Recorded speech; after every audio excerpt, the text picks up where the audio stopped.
আজকে অনেক কটা বিষয় নিয়ে আলাপ করা লাগবে, কারণ চারিদিকে মেলা গ্যাঞ্জাম লাগিছে। প্রথম বিষয় নিয়ে আলাপ করি। রুমিন ফারহানা কছে কোন অভ্যুত্থান বা বিপ্লব 36 দিন বা এক মাসে হয় না। হ্যাঁ, কেউ যদি মনে করেন অল্প কয়েকদিনের আন্দোলনে হাসিনাকে দেশছাড়া করেছেন, তবে তারা বোকার স্বর্গে বাস করছেন। শেখ হাসিনার পালানো বিএনপির 16 বছরের আন্দোলনের ফসল গণবিস্ফোরণে শেখ হাসিনা পলায় গেছে। হ্যাঁ, আন্দোলনকারী বিএনপি করেছে, ঈদের পরে আন্দোলন আর কেউ করেনি। হ্যাঁ, গুম আর খুন হয়েছে খালি বিএনপি কর্মী, দেশ ছাড়া হয়েছে খালি বিএনপির কর্মী। আমরা খায় না খায় অ্যাক্টিভিজম করলাম, আমরা তো বিএনপি করি না, গল্লিকও খাই না। সমাজ কি তাইলে আমাদের মেনে নেবে? বিএনপির আন্দোলন তো দেখেছেন, দেখেন নাই? গত 10টা বছর 10টা জনসভাও করতে পারে নাই। ঈদের পর আন্দোলন করতে করতে শুনতে শুনতে কান পয়সা খুলে পড়েছে। প্রাণ ভয়ে পুলিশের আক্রমণে দাঁড়াইতে পারে নাই, নিজেরা আবার স্বীকার করেছে। খালেদা জিয়ার বাড়ির সামনে 2টা বালির ট্রাক সরাইতে পারে নাই, আবার আসিছে আন্দোলনের ক্রেডিট নিতে। বিএনপি 16 বছর কেন 1600 বছর ঈদের পরে আন্দোলনের ঘোষণা দিল, হাসিনার বলা যেত না। যখন আন্দোলন চলিছিল তখন মির্জা ফখরুল কইছে বিএনপির নৈতিক সমর্থন আছে, শুধু সম্পৃক্ততা নাই। হ্যাঁ, শুনেন, আমরা এই আন্দোলনের সঙ্গে কখনোই সরাসরি জড়িত নই, আমরা তাদেরকে নৈতিক সমর্থন দিয়েছি। আর আজ রুমিন ফারহানা বলে বিপ্লব তারাই করেছে, এক মাসে বিপ্লব হয় না। তাহলে 7ই নভেম্বরে বিপ্লব কেমনে 4 দিনে হইল? নভেম্বরের 3 তারিখ থেকে 7 তারিখ বিপ্লব। রাশিয়ার বিপ্লব কেমনে 10 দিনে হইল? দুনিয়া কাঁপানো 10 দিন, ওই টাইমের উপরে একটা বইও আছে। বিপ্লব ক্ষণস্থায়ী, বিপ্লব অল্প সময় থাকে। বিপ্লব হইতেছে সেই মহেন্দ্র ক্ষণ, একটা মাহদীয় সময়, যখন একটা জনগোষ্ঠী তার জাতীয় আকাঙ্ক্ষার সর্বোচ্চ শিখরটা হুট করে ছুঁয়ে ফেলে, বিদ্যুৎ চমকের মতো বা লাফায় ওঠা ল্যাম্পের শিকার মতো।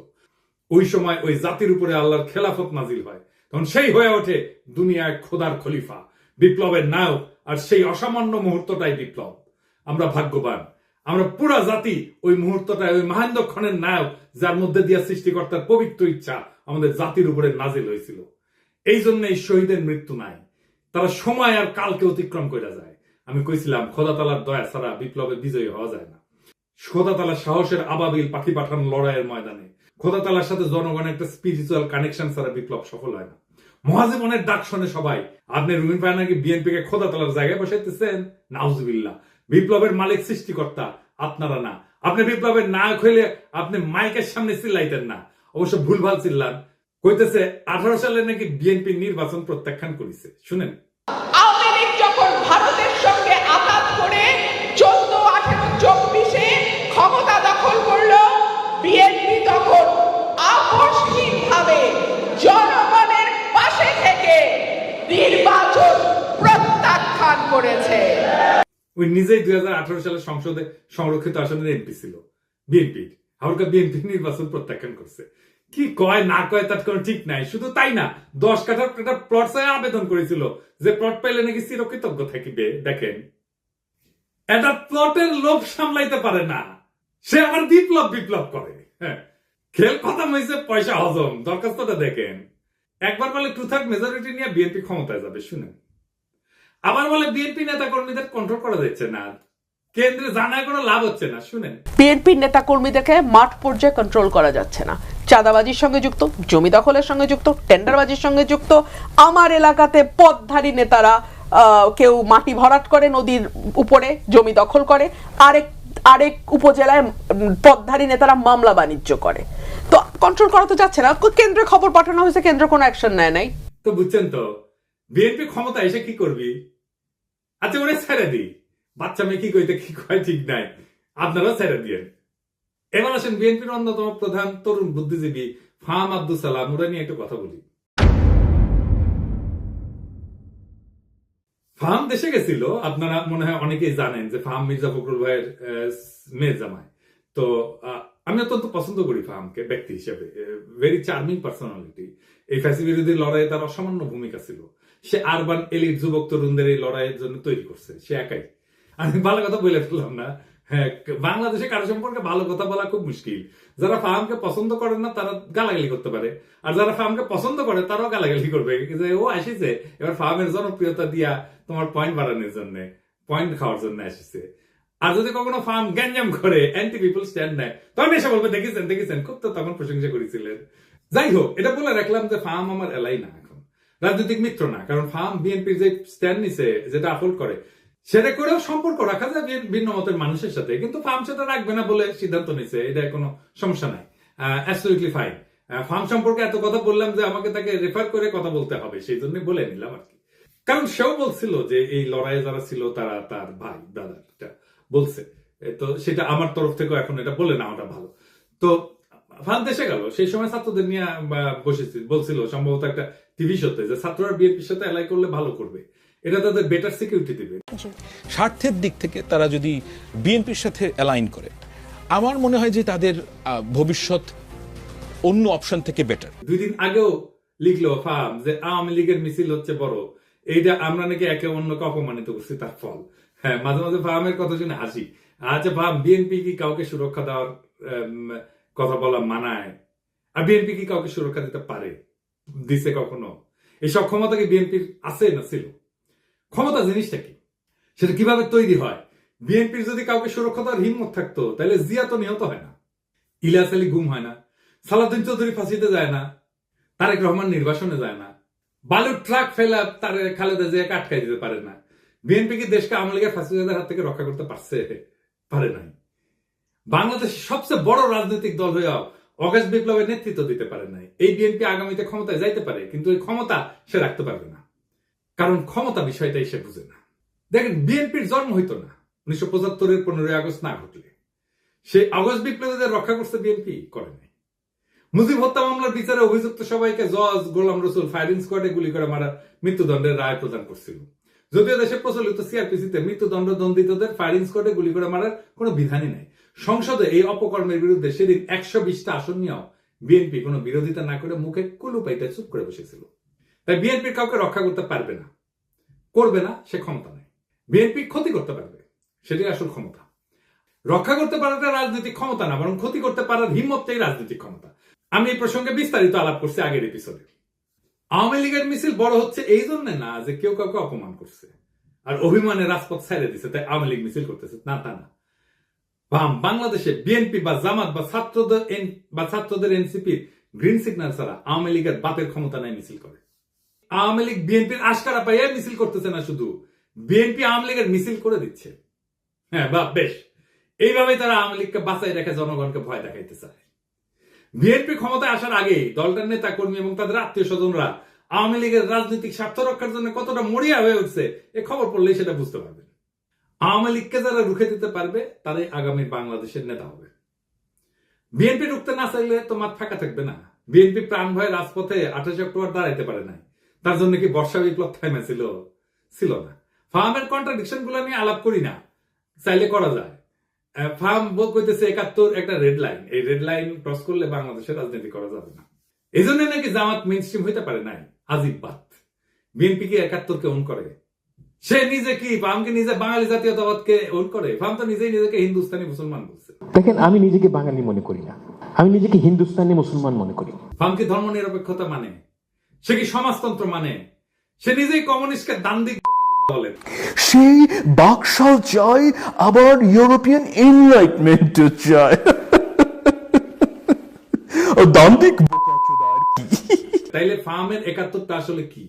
ফার্মের ন্যারেটিভ কি 71-এর? আমি আসলে জানতে চাই। এবার আসেন বিএনপির 31 দফা নিয়ে আলাপ করি। আমি 31 দফার এক দফা নিয়ে সারা ভাবে আলাপ করেছি, আপনারা দেখছেন। আলাপ একবারে যদি করতাম আগ্রহ ধরে রাখতে পারতেন না। তো বিএনপির কিছু কইতে ইচ্ছা করে না, এটা বেকুব ভর্তি দল, এরা নিজেদের দুর্বলতা কখনো বুঝতে পারে নাই। যেহেতু অ্যান্টি আওয়ামী লীগ সকলের কাজের সুফল পাইছিল, তাই তারা ভাবে নাই নিজের ইন্টেলেকচুয়াল অ্যাসেট গড়ে তুলতে হবে। এখন পরিচয় গাড্ডায় আওয়ামী আমলের কোন ন্যারেটিভ তৈরি করতে পারেন নাই, একটাও না। আপনি দেখাইতে পারবেন না একটা ন্যারেটিভ তৈরি করছে, নিজেদেরকে রক্ষা করতে পারেননি ন্যারেটিভ তৈরি করে। আর এইটা যে তাদের দুর্বলতা, এটা কোনোদিন খতায় দেখেনি। গাড়পেলি করে মাস্তানি হয়, রাজনীতি হয় না। রাজনীতি সিরিয়াস বিষয়, ক্ষমতা মাফিয়াদেরও থাকে। যাই হোক, আজকে 2টা দফা নিয়ে আলাপ করবো বিএনপির 31 দফা। তার আগে কয়ে নি, রাজনৈতিক দফার সংখ্যা কম হইতে হয়। আমি চ্যালেঞ্জ দিয়ে বলতে পারি, বিএনপি স্ট্যান্ডিং কমিটির প্রত্যেককে আলাদা কইরা 31 দফা লিখতে বলেন, পারবে না, একজনও লিখতে পারবে না 31টা দফা। আপনি বিএনপির কর্মী বা হন, নেতা হন, নিজে লেখেন, এটা এপিসোড বফ করে নিজে লেখেন, পারবেন না। আমি চ্যালেঞ্জ দিলাম, পারবেন না। আপনি নিজে যার রাজনীতি করাটাই কাজ, যে পারেন না নিজের দফাটা নিজে লিখতে, মনে রাখতে। পাবলিকের বাপের ধন কি সাপে খাইছে যে সে মনে রাখবে? তার ঠেকা পড়ছে? আসেন দেখি রাজনৈতিক কর্মসূচি অল্প দফায় কেন হইতে হয় সেটা একটু আলোক করি। এক নম্বর কারণ সহজবোধ্যতা। অল্প দফা থাকলে জনগণ সহজে বুঝতে পারে কি দাবি করা হচ্ছে, বেশি দফা থাকলে মেসেজ জটিল হয়ে যায়, সেই জন্য সাধারণ মানুষের মনোযোগ হারানোর ঝুঁকি বাড়ে। 2 নম্বর, মোবিলাইজেশন সহজ হয়। কম দফা মানে একটা বা দুইটা মূল দাবির পিছনে জনগণ জোরালো ভাবে ঐক্যবদ্ধ হইতে পারে, আন্দোলনের শক্তি বাড়ে। 3 নম্বর, কৌশলগত চাপ সৃষ্টি করা যায়। সরকার বা বিরোধী শক্তির উপর চাপ তৈরি করার জন্য স্পষ্ট এবং নির্দিষ্ট দাবি থাকা জরুরি। বেশি দাবি দিলে কোনো দাবি নিয়ে সুনির্দিষ্টভাবে চাপ তৈরি করা যায় না। গতি বজায় রাখা। কম দফার কর্মসূচি আন্দোলনের গতি এবং ফোকাস বজায় রাখে। লম্বা তালিকা মানে প্রত্যেকটা বিষয় আলাদা করে ব্যাখ্যা লাগবে, যা সময় ক্ষেপণ করে। 5 নম্বর হইতেছে সংবাদ মাধ্যমে সহজে প্রচার। মিডিয়া ছোট স্পষ্ট বার্তা প্রচার করতে পছন্দ করে। অল্প দফায় আন্দোলন সহজে শিরোনাম হয়। আমি এটা বললাম আন্দোলন এই কারণে, কারণ তারা কিন্তু 31 দফা আন্দোলনের সময় করছে, বিপ্লবের পরে করে নাই, সেজন্য আন্দোলনের কথা বললাম। আমাদের সফল আন্দোলনগুলো দেখেন, রাষ্ট্রভাষা বাংলা চাই। 6 দফা, এরশাদ বিরোধী আন্দোলনের 1 দফা, 1 দফা 1 দাবি, এরশাদ তুই কবে যাবি। হাসিনা খাতা আন্দোলনের 1 দফা। এমনকি বিএনপি যে 4 দলীয় জোটের 5 দফা ছিল 2001 সালের নির্বাচনে, দুর্নীতিমুক্ত প্রশাসন, সুশাসন, আইন শৃঙ্খলা উন্নয়ন, এই সমস্ত। তারপরে দফা বাড়তে থাকে। 2018 সালে বিএনপির ঐক্য ফ্রন্টের দফা হয় 7 দফা আর 11টা লক্ষ্য। এই হইতেছে বাম ইনফ্লুয়েন্স। দাবি ঢুকাইতে দিতে হবে টাইসা। মানুষ পড়লো কিনা শুনলো কিনা ভাবাভাবি নেই। আসেন 31 দফার 2 নম্বর দফা নিয়ে দেখি। তারা কইতেছে বাংলাদেশে গণতন্ত্র, ভোটাধিকার পুনঃপ্রতিষ্ঠা এবং স্বচ্ছ গণতান্ত্রিক প্রক্রিয়াকে স্থায়ী, সাংবিধানিক এবং প্রাতিষ্ঠানিক রূপ দেওয়ার লক্ষ্যে একটা নির্বাচনকালীন দল নিরপেক্ষ তত্ত্বাবধায়ক সরকার ব্যবস্থা প্রবর্তন করা হবে। ভালো কথা, কিন্তু প্রশ্ন হইতেছে তত্ত্বাবধায়ক সরকার তো বিএনপি প্রবর্তন করেছিল, তাই না? আইন কইরা 96 সালে তো টিকলো না কেন? আবার আইন করবে, টিকবে না। মানে আমরা চক্রাকারে একই সমস্যার আবর্তে ঘুরপাক খাবো নাকি বারে বারে? আবার যে বাতিল হবে না তার নিশ্চয়তা কি? জনগণ চায় একটা নিরপেক্ষ নির্বাচন, অবাধ স্বচ্ছ নির্বাচন, নেতা নির্বাচনের স্বাধীনতা। এটা কিভাবে নিশ্চিত হবে? বিএনপি তো বিচারপতির বয়স বাড়ায় নিজেদের পছন্দ মতো লোককে তত্ত্বাবধায়ক সরকার প্রধান বানাতে চেয়েছিল 2006 সালে, জানেন তো? 2007 সালের জানুয়ারিতে যে সাধারণ নির্বাচন পরিচালনা হবে সেটার জন্য তত্ত্বাবধায়ক সরকার গঠিত হওয়ার কথা ছিল। তার প্রধান উপদেষ্টা হিসাবে বিচারপতি KM হাসানকে নিয়োগ করা হয়। উনি একসময় বিএনপির কেন্দ্রীয় নেতৃত্বে ছিলেন। তৎকালীন আওয়ামী লীগের মতে KM হাসান যাতে তত্ত্বাবধায়ক সরকারের প্রধান উপদেষ্টা হইতে পারে, সেই জন্য বিএনপি সংবিধান সংশোধন করে বিচারপতির অবসর গ্রহণের বয়সসীমা বাড়াই দিছিল। গ্যাঞ্জাম বাঁধে এই নিয়ে, আবার গ্যাঞ্জাম বাঁধবে। এই দফা দিয়ে কি অবাধ সুষ্ঠু নির্বাচন করা যাবে? যাবে না। নিশ্চিত করা যাবে? যাবে না। এমনকি এই সিস্টেম টিকবে না, আগেও টেকে নাই। তাইলে এই দফা কি চিন্তা ভাবনা কইরা বানাইছে? আচ্ছা, 4 নম্বর দাবিতে কি বলিছে? পরপর 2 টার্মের অতিরিক্ত কেউ প্রধানমন্ত্রীর দায়িত্ব পালন করতে পারবে না। ভালো কথা, খুবই ভালো কথা। কি মনে হয় এটা কইরা? পরপর 2 টার্মের বেশি কেউ প্রাইম মিনিস্টার দায়িত্ব পালন করতে পারবে না। এটা বিএনপি অনেকবার বলছে, কিন্তু আমরা যাতে আমেরিকায় দেখি এইটাই সংবিধান সংস্কার কমিটি প্রস্তাব করছে। এখন বিএনপি কইতেছে প্রধানমন্ত্রী পদে দাঁড়ান 2 মেয়াদের বেশি কেউ থাকতে না পারলেও একবার বিরতি দিয়া আবার প্রধানমন্ত্রী হইতে চাইলে সেই সুযোগ থাকতে হবে। মানে পরপর 2 টার্ম থাকবে, তারপরে 1 বছর অন্য কেউ হবে, তারপর আবার কেউ 2 টার্ম এসে থাকবে। মানে বুঝছেন তো, পরপর 2 টার্ম থাকার পরে 1 টার্ম প্রেসিডেন্ট হবে, তারপর আবার 2 টার্ম প্রাইম মিনিস্টার হবে, তারপর 1 টার্ম প্রেসিডেন্ট হবে। মানে চালাকি শুরু হয়ে গেছে, ভাবছে কেউ বুঝতে পারবে না। যেই মাত্র ক্ষমতায় আসা দেখতে পারতেছে তখনই চোখ উল্টাই দিচ্ছে বিএনপি। যখন ক্ষমতা থেকে দূরে তখন কত ভালো ভালো কথা দেখিছো, কি সুন্দর চাঁদ দিছে, এখন আর চিনে না। আসেন, কেন পরপর 2 বার রাষ্ট্রের প্রধান নির্বাহী হওয়া ঠিক না? এর পিছনে দার্শনিক ভিত্তিটা কি? পরপর 2 টার্ম রাষ্ট্রের নির্বাহী থাকা ঠিক না কেন? এর মূল উদ্দেশ্য হইতেছে 1 নম্বর, ক্ষমতার অপব্যবহার রোধ করা। দীর্ঘ সময় ধরে একই ব্যক্তি ক্ষমতায় থাকলে স্বৈরতান্ত্রিক প্রবণতা তৈরি হয়, নিজের ক্ষমতা পাকাপোক্ত করতে শুরু করে, জনগণের বদলে নিজের দল বা নিজের শক্তিকে রক্ষা করে। একই জিনিস ঘটছে হাসিনার ক্ষেত্রে। 2 নম্বর, নতুন নেতৃত্বের সুযোগ সৃষ্টি হয় না। নিয়মিত নেতৃত্বে পরিবর্তন মানে নতুন চিন্তা, নতুন দৃষ্টিভঙ্গির আগমন। 3 নম্বর, রাষ্ট্রীয় প্রতিষ্ঠানের স্বাধীনতা রক্ষা। একজন দীর্ঘদিন ক্ষমতায় থাকলে বিচার বিভাগ, নির্বাচন কমিশন, পুলিশ ইত্যাদি তার হাতে জিম্মি হয়ে যেতে পারে, যেটা হাসিনার আমলে হয়েছিল। 4 নম্বর, গণতন্ত্রের প্রাণবন্ততা বজায় রাখা। জনগণ যাতে মনে করে রাষ্ট্র তাদের, কোনো ব্যক্তির না, এই অনুভূতি বজায় রাখা দরকার।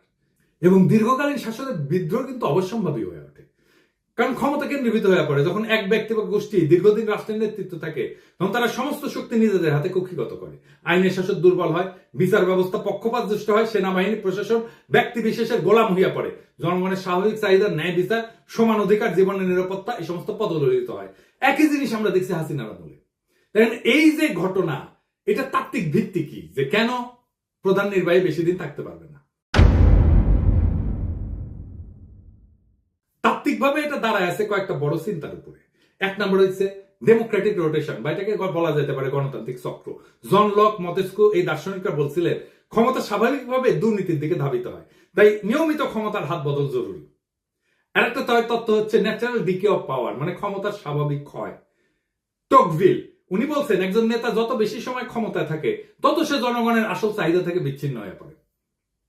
আর 3 নম্বর হইতেছে জেনারেশনাল রিনিউয়াল, নতুন প্রজন্মের আবির্ভাব তত্ত্ব। রাষ্ট্রের সেবা করার সুযোগ নতুন নেতৃত্বকে দিতে হবে, না হইলে রাষ্ট্র সময়ের সাথে সাথে পিছায় যাবে। যদি একজন নেতা 2 মেয়াদে চালায় যায়, তারপর এক টার্ম বিরতি নিয়ে আবার প্রার্থী হয়, তাহলে মূল উদ্দেশ্য ব্যাহত হয়। কেন ব্যাহত হয়? 1 নম্বর, ক্ষমতার নেটওয়ার্ক নষ্ট হয় না, যেটা তৈরি হয়েছিল।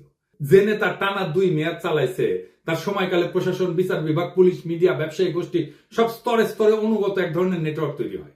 একটা বিরতিতেও এই নেটওয়ার্ক বাইসে থাকে, সক্রিয় থাকে। এখন দেখতেছেন না, এখনো হাসিনার লোকজন প্রশাসনে আছে। তো উনি যখন আবার প্রার্থী হয়, এই শক্তিগুলো তাকে সুবিধা দেয়, ফলে নতুন প্রতিদ্বন্দ্বিতা বা নতুন নেতৃত্বের সুযোগ প্রকৃত অর্থে হয় না। 2 নাম্বার, জনগণের মনস্তত্ত্ব পাল্টায় না। নেতার ব্যক্তি পূজা বা জনপ্রিয়তার মিথ ভেঙে যেতে সময় লাগে। মাত্র 1 মেয়াদের বিরতি তা ভাঙার জন্য যথেষ্ট না, ফলে পুরনো প্রভাব বজায় থাকে। মানুষ মনে করে ওই লোকটাই আবার ফিরে আসবে। 3 নাম্বার, প্রশাসনিক নিরপেক্ষতা থাকে না। নির্বাচন কমিশন, পুলিশ, সরকারি যন্ত্রপাতি তাদের পুরনো বসের জন্য অপেক্ষায় থাকে, ফলে নির্বাচন প্রতিযোগিতামূলক হয় না, গণতন্ত্র দুর্বল হয়। 4 নম্বর হইতেছে নতুন প্রজন্মের নেতৃত্ব বাধাগ্রস্ত হয়। যখন পুরনো নেতা আবার ফিরে আসার সম্ভাবনা রাখে, তখন নতুন নেতৃত্ব উঠে আসতে ভয় পায় বা বাধাগ্রস্ত হয়, গণতন্ত্রের নবায়ন থেমে যায়। তত্ত্বে যতই বলা হোক না কেন, অনেক রাষ্ট্রনায়ক নিয়ম ভেঙে আজীবন ক্ষমতা ধরে রাখার পথ তৈরি করছে। সবচেয়ে উল্লেখযোগ্য 2টা উদাহরণ দিই। ভ্লাদিমির পুতিন টানা 2 টার্ম শেষ হওয়ার পর উনি সংবিধান অনুযায়ী প্রেসিডেন্ট হইতে পারতেন না, তাই নিজের ঘনিষ্ঠ দিমিত্রি মেদভেদেভকে প্রেসিডেন্ট করে নিজে হয় প্রধানমন্ত্রী, কিন্তু রাশিয়া প্রকৃত ক্ষমতা নিজের কাছেই রাখে। 2012 সালে আবার প্রেসিডেন্ট হয়, পরে সংবিধান সংশোধন করে তার মেয়াদের সীমাটা মুছে দেয়। এখন পুতিন 2036 সাল পর্যন্ত প্রেসিডেন্ট থাকতে পারবে, অর্থাৎ প্রায় 4 দশক ধরে। এর ফলাফল কি হয়েছে? রাশিয়া গণতন্ত্র থেকে দূরে সরে গেছে, বিরোধী নেতারা নিশ্চিহ্ন হয়ে গেছে এবং ব্যক্তি কেন্দ্রিক একনায়কতন্ত্র তৈরি হয়েছে। শি জিনপিং, চীন প্রেসিডেন্টের জন্য 2 মেয়াদের সীমা ছিল 5-5-5 10 বছর। শি জিনপিং 2013 সালে প্রেসিডেন্ট হয়। 2018 সালে চীনের কমিউনিস্ট পার্টি সংবিধান পরিবর্তন করে 2 মেয়াদের সীমা তুলে দেয়। এখন শি জিনপিং আজীবনের জন্য প্রেসিডেন্ট থাকার পথ খুলে দিয়েছে। এর ফলাফল কি? চীনে ব্যক্তির চেয়ে পার্টি বড়, এই নীতিগতভাবে লঙ্ঘন করছে। আর চীনে গণতান্ত্রিক কোন নির্বাচন নাই, মত প্রকাশের স্বাধীনতা কঠিনভাবে নিয়ন্ত্রিত। ফলে যখন 2 টার্মের নিয়ম ভেঙে ফেলা হয় বা কোন ছিদ্র রেখা ক্ষমতা ধরে রাখার রাস্তা রাখা হয়, তখন গণতন্ত্র দ্রুত দুর্বল হয়ে পড়ে, রাষ্ট্র ব্যক্তি কেন্দ্রিক হয়ে যায় এবং জনগণের স্বাধীনতা কাগজে কলমে সীমাবদ্ধ হয়ে পড়ে।